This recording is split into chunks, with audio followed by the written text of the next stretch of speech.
Coach Tiffany here. So today's Thursdays. I like to hop on here and do some live coaching. And I'm not sure if any of you are on yet, but if you're coming on live or if you're watching the replay, just comment that you're here, where you're from, and maybe something you're excited about. I am excited. You can see my hair is kind of a mess. I'm just camping or packing for Camp Yes. So I'm going to be unplugged for the next 4 days. Marley Williams is hosting, and it's going to be full of fun and creativity and adventure and play. I'm going to be meeting a bunch of women that I've never met before. I'll have a few friends there as well. So I'm really looking forward to connecting to myself, connecting to some other women. And sorry, I feel like my head is crooked. Anyway, I'm going to be, just connecting with nature, with other women, with myself, and just being fully present. And so I'm really looking forward to being fully unplugged. So comment your name, where you're from, and whether you're watching live or on the replay, and then something that you're looking forward to. Maybe you have some end of summer plans, or maybe you're looking forward to back to school, fall time. I love fall, and it's a little cold here, so I'm not loving that because I'd like it to be warm while I'm camping, but it's reminding me of fall, and I get to pull out all my sweaters and my cozy, jackets and all of that. So I'm really looking forward to camping, and then I'm looking forward to diving into fall, new season. So all right, so I wanted to just hop on really quick. I don't have much time today. I have to, my carpool buddy's supposed to be here around 1 o'clock, so I don't have a lot of time, but I wanted to at least answer the questions that came up in the group. The first one is, do you deal much with the difference between a healthy relationship with exercise and a dysfunctional one? So this is a great question. So what does a healthy relationship with exercise look like? Well, of course, it's different for each person. If you have an injury, something like that, it's going to look different than, if you're 20 and run marathons, or if you're 60 and run marathons, or if you're 60 and you love to belly dance, right? So it's really much more about whether it becomes unhealthy when it becomes harmful. So either we are harming ourselves because we're just too focused on having to exercise for whatever reason, and maybe it's hard on our bodies, or we're only doing a type of exercise that maybe injures us, something like that. So really looking at whether it becomes harmful, that's the kind of point at which it becomes too obsessive. So I just want to back up for a minute. So when looking at our relationship with exercise, it's something that's very very healthful, and we're encouraged to do, but a lot of times it becomes a should. And so one of the threads this week was about moving in a way that is, that feels fun and good to our bodies, right? So honoring that. So does it feel good? Is it something that is a should, or is it something you're doing because you find that it relieves stress and you are finding benefits from it? So for example, I have a girlfriend, Lisa, she tries to hop on here sometimes, so she might hear this, down in California, who's very committed to her gym time. And for her, we've talked about this, and she says, it's something that, and I know she'd be comfortable with me sharing this, it's something that really is necessary for her emotional wellness to have that gym time, get that stress relief. And so she's super committed to doing it.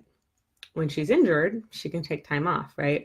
When she has other things going on, she's disappointed to miss that time, but she can miss it without it creating a problem in her relationships, right? She has other coping techniques. So when exercise is self-care and it feels good and it feels nourishing, and we're doing it because it relieves stress, it is a great coping skill. When it starts to cause harm, either to us physically because we're overdoing it, mentally because we have all these shoulds around it, it's not a good enough workout if we don't XYZ, if I didn't sweat, it wasn't good enough, or if I didn't burn a certain number of calories. So it really should be much more about, how does it make you feel? Are you getting the stress relief from it, or is it causing you bodily or mental harm? Also, is it causing harm in your other relationships? Are you putting it before other things? If so, there's definitely dopamine that happens when we work out. So that's one of the positive things from it. But if it's starting to cause trouble in our relationships, or, in our relationship with ourselves or our body, then, really looking at, am I do I have other coping skills that I can build up? Do I have other ways that I can deal with this? Can I go without exercise, or can I switch it up? Can I do some other type of exercise, right? So those are some thoughts, some things to really start to dig into and look at. Otherwise, people say like, "Oh, I'm addicted to exercise." That's awesome. Like it's a great way to cope with stress, and it really does. It has a wonderful impact on our bodies. So it affects everything from our brain to our heart rate. If your heart rate has greater variability, that's actually a really good thing for your kind of fight or flight, rest or digest systems, right? So that's a really healthful quality to have heart rate variability. Another thing is that it increases your vagal nerve stimulation, and that helps bring down cortisol levels.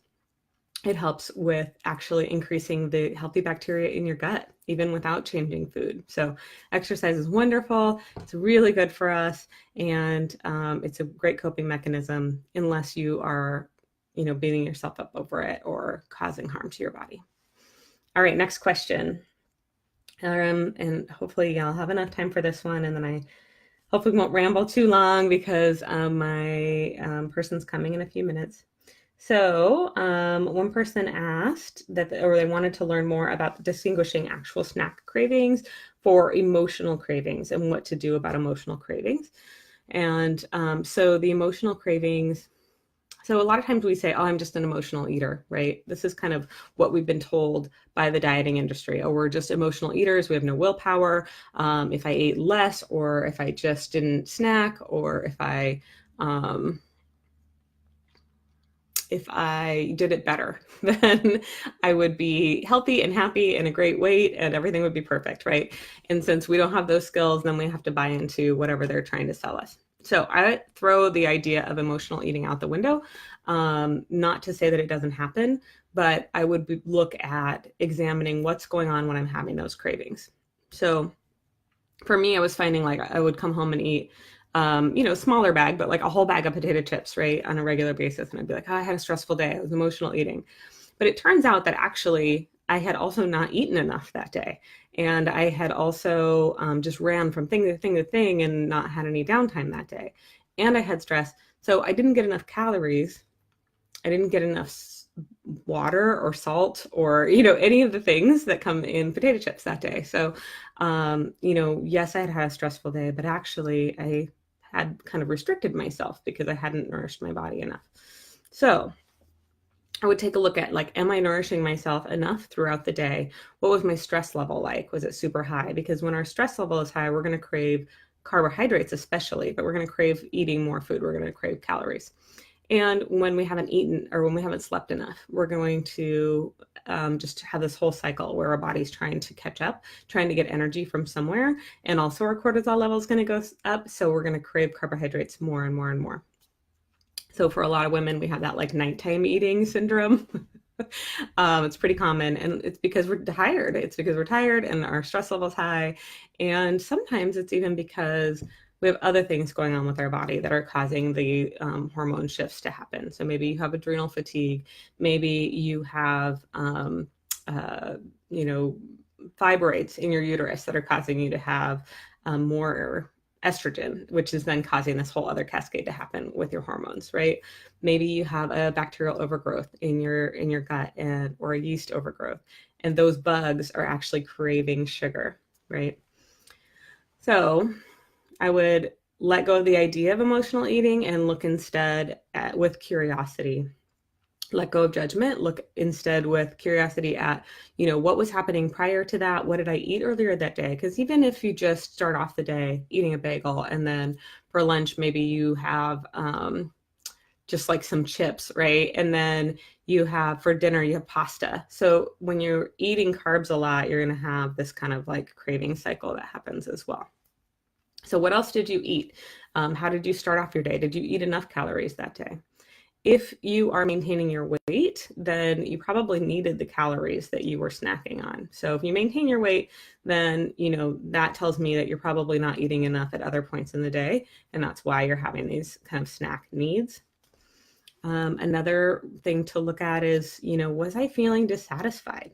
So did I just eat a bunch of food that day that wasn't very satisfying? Or am I feeling dissatisfied in my personal relationships or my business, my work that I'm doing? My passion, is my passion coming out? So if you're lacking in satisfaction, you might crave foods that are more palatable, right? You might crave like salty, you might crave ice cream or really, intensely flavored foods. So that's another thing to look at is, am I satisfied? So that's really how to distinguish whether this is truly an emotional thing. And there are times, there's times where like we're not hungry at all, we're completely satisfied, everything, and then maybe something, upsetting happens and, we go straight for that, like, tub of ice cream. And the thing is, like, that's okay too, right? So just acknowledging like, oh, I had a really horrible thing happen. And yes, I'm feeling emotional about it. Also acknowledging your cortisol probably did go up as well. So you're probably also having that reaction to the stress hormones in your body. But when that does happen, instead of beating ourselves up or having a should about it, noticing and maybe thinking through what else could I do? Maybe I don't say, no, I'm not going to have the ice cream, but maybe I decide, okay, I'm going to have the ice cream and then go for a walk, or I'm going to go for a walk and then see if I want the ice cream, or I'm going to take a bath, or I'm going to wrap myself in a warm blanket and let myself cry, or whatever is going on, right? So allowing ourselves to still do the thing that's going to be comforting, but also notice what else is possible. So yes, and I just watched a show last night, and improv was kind of the theme, and yes, and was the the idea of the day. So anyway, so yes, I'm feeling emotional, and yes, I am eating, and noticing, am I hungry or not, and is there something else I could do to potentially soothe myself? So let's see. I'm going to think for a minute if I answered everything else about actual snack cravings. Oh, yeah. Yeah. So also when you're eating snacks, notice what it is about the snack that's satisfying. So is it the crunchy? Is there another way you could get crunchy in that wouldn't feel, that would feel more like something that's going to nourish your body? So, I love cucumbers, right? So getting cucumbers in my diet. Sometimes, not always, but sometimes we'll reduce the cravings for crackers or chips, something like that. If I'm wanting just a lot of like flavor and variety, even if on a salad, maybe I could put, I had a salad the other day with red walnuts and cranberries. I'd gotten them from New Seasons and they were sweetened with apple juice and not sugar. So that was awesome. And I had some pumpkin seeds on there, and I had some avocado and some interesting, like a balsamic dressing, but it had a lot of flavor to it. And that was really satisfying because I wanted a lot of like bright flavors. Going into the fall for me, eating things that are warm and savory in a bowl. So that's something that's really satisfying for me. So curries and soups and stews, those are the things that fill me up. I want warm in the fall. So noticing what snacks do you go for and why? What is it about that snack?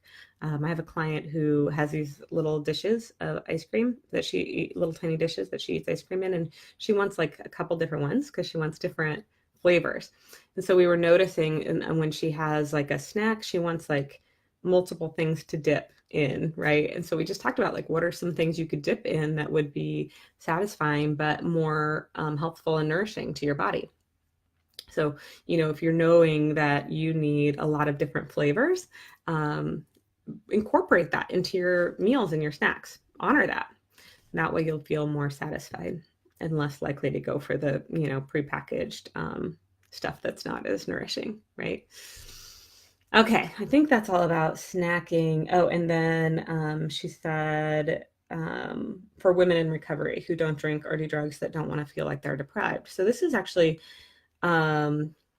I think this applies to all women, but for those of you who don't know, I am in recovery.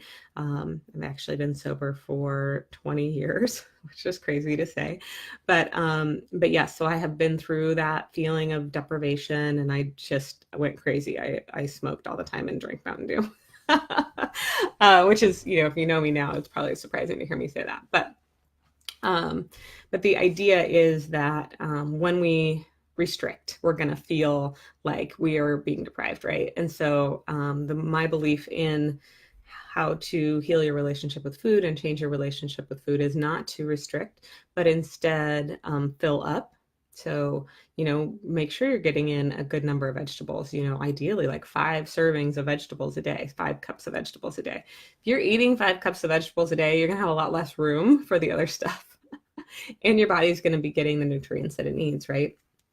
So, not saying I'm not going to eat those potato chips, but first I'm going to eat all my, vegetables, and then, still allowing freedom and flexibility. So, like, I'm going camping this weekend.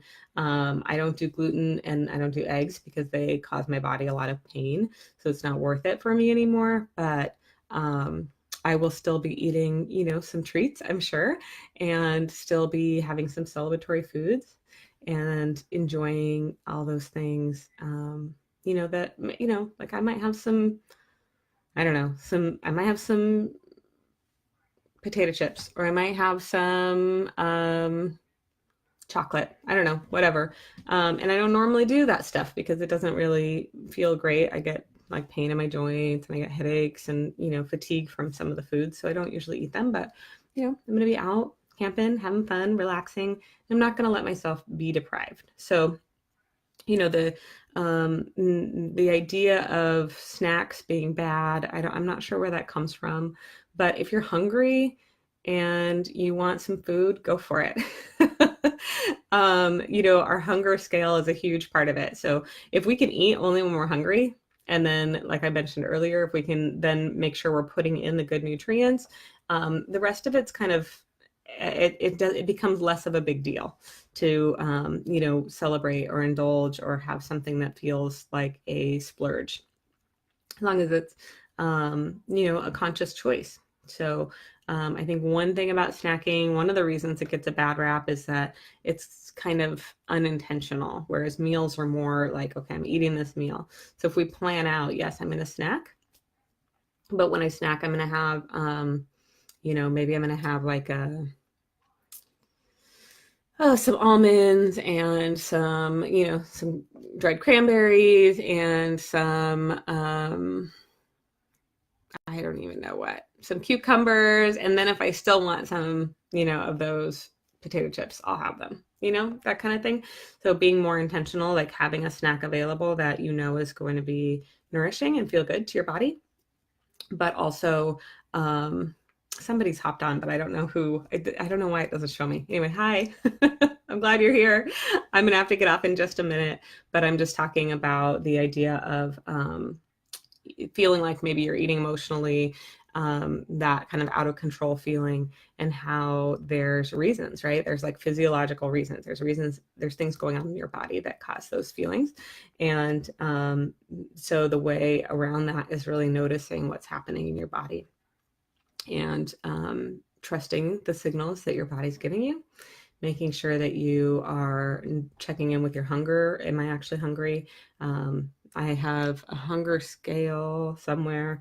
If you'd like it, comment and I'll give it to you. And I'm working on one that's a little more fun with my hubby. So I'll be sending that out to everybody on the email list. So if you'd like the hunger scale, just drop your email in the comments. And if you're already on my email list, you'll be getting it when I get it done in a few weeks. But anyway, the point is, check in. Am I hungry? If I am hungry, then, go ahead and eat, but notice why you're craving what you're craving. Notice what else was happening during that day. What else did you eat that day? Maybe you just simply didn't eat enough. Or maybe you are feeling dissatisfied, or maybe you're frustrated. Maybe you are tired and your cortisol level's high. Notice all those things and just allow still. Don't tell yourself you're not going to do it, because that will feel restrictive. And it's not going to work if you feel restricted. It just won't, because eventually you'll fall off the wagon, so to speak, and eat all the things. And then you're not going to have the insight, and you're not going to have the, that awareness that we're developing by not being judgmental and by looking at what's going on for us. And, there's actually research that shows there's this pendulum swing. So when you restrict, you eat a restrictive diet, the pendulum does swing either when the diet's over or when you give up. And then you eat way more than you normally would have, right? And that's why people gain weight. And it's one of the reasons that insurance doesn't cover diets, because there's not been a diet that has been proven to work long term. Over the long haul, most people gain weight when they diet. So, people are like, this is great. It works because I lost, 40 pounds. Yeah, you lost 40 pounds, but if you zoom out and you look in the future, 2 years, usually they gain that weight plus some back. So instead, making small sustainable change starts with listening to our body, listening to the signals that our body's giving us, our hunger signals, but other signals as well. There's a reason your body's telling you need to eat all the chips. Maybe you need more sodium, maybe you need more calories, maybe you're just super tired, like a lot of the women that I know who are doing all of the things and working their butt off and not nourishing themselves, right? Maybe you simply just need more food throughout the day. So honor that. Honor your body's messages. Let go of judgment, notice them, start having an awareness of when and why does this happen. And then you can make small shifts that really will have an impact on your health and wellness long term. I thought it was crazy when I learned about intuitive eating that I could potentially just eat whatever and not gain weight. And of course, I found that I can't eat just whatever because my health suffers if I eat everything in sight. But I've learned what's worth it for me and what's not. And I have learned how to fill myself up with nourishing food regularly, like have it every day at my fingertips. And doing that, but still allowing the freedom and flexibility to eat things that I enjoy. I have been able to just maintain my weight and my health is pretty good. I would like it to be a little better. So, I'm going to be tightening it up a little bit here, especially as we move into fall. But for now, I'm just being really accepting and loving of myself and where I'm at. And that's how we start to make those long-term sustainable changes. All right, so I have to go. My ride's going to be here in just a minute, and I'm going to go unplug for 4 days. That's one of the ways that I fill up and is by doing things that are kind of fun, adventure. I have a group called Create Fun Adventure and Play, and you're welcome to join. That's just a place where we post fun things to do or maybe crafts that we've made. So, going to camp for 4 days is like exactly right up my alley. It's called Camp Yes. So I'm saying yes to me and to time unplugged, time to rejuvenate. And that's another reason that, one of the biggest ways I've been able to support my health is by filling back up instead of always being pouring out. All right. So I hope this has inspired you to let go of some judgment around food and notice what notice what your body's telling you and connect with that and honor it. And I hope it's also inspired you to have some fun this weekend. So I'll see you guys next week.